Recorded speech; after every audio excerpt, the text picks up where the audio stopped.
আরও একটি রাত কাটল নির্ঘুম। যে কোনো মুহূর্তে হামলার আতঙ্ক, মুহুর্মুহু ভেসে আসা সাইরেন ও বিস্ফোরণের শব্দ।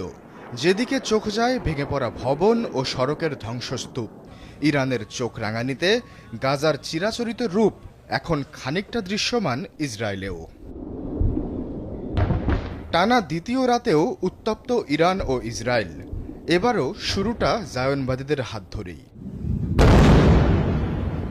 শনিবার রাতে তেহরানের দুটি গ্যাস ক্ষেত্র ও জ্বালানি ডিপোতে হামলা চালায় ইসরায়েলি ডিফেন্স ফোর্স। এতে শেহরান জ্বালানি কেন্দ্রে আগুন লেগে যায়। এছাড়া বড় ক্ষয়ক্ষতির দেখা মিলে ইস্পাহান, তেহরান সহ কয়েক শহরে। এবারে শক্ত জবাব দিতে ফের ময়দানে ইরান।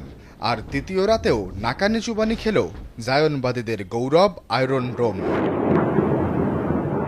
রাতেই তেহরান থেকে ছুটে আসা শত শত ক্ষেপণাস্ত্র ও ড্রোন আছড়ে পড়ে উত্তর ইসরায়েলে, যাতে হাইফা বন্দর নগরীতে হুড়মুড় করে ধসে পড়ে বেশ কিছু ভবন। ধ্বংসস্তূপের আড়াল থেকে বের করে আনা হয় কয়েকশো মানুষকে। একই অবস্থা এলিয়াত শহরেও। এরপর ফের কয়েক ঘন্টা থমথমে পরিস্থিতি দুদেশেই। নজিরবিহীন হতাহতের সংখ্যা সামাল দিতে যখন টালমাটাল অবস্থা হাসপাতালগুলোয়, তখন রোববার ভোরে ফের ইরানের দ্বিতীয় চপেটাঘাত। এবারে মধ্য ইসরায়েলে তেল আবিব, জেরুজালেম সহ বড় বড় প্রায় সব শহরে শতেক বাংকার, আশ্রয় কেন্দ্রের তৎপরতা, প্রতিরোধের সব কয়টি অহমকে বৃদ্ধাঙ্গুলি দেখিয়ে যেন প্রতি ঘন্টায় হু হু করে বেড়েই গেল ইসরায়েলি হতাহতের সংখ্যা। সচরাচর সাহসী রূপে আবির্ভাব হলেও আগের দিন হামলার প্রথম প্রহরেই সবার আগে দিয়েছিলেন গা ঢাকা। প্রাণ ভয়ে লুকিয়েছিলেন বাংকারে। অবশেষে সেই পাতাল থেকেই হুঙ্কার দিলেন নেতানিয়াহু।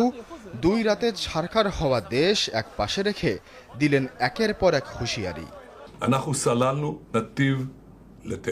আমরা ইরানের ভেতর আঘাত হেনেছি।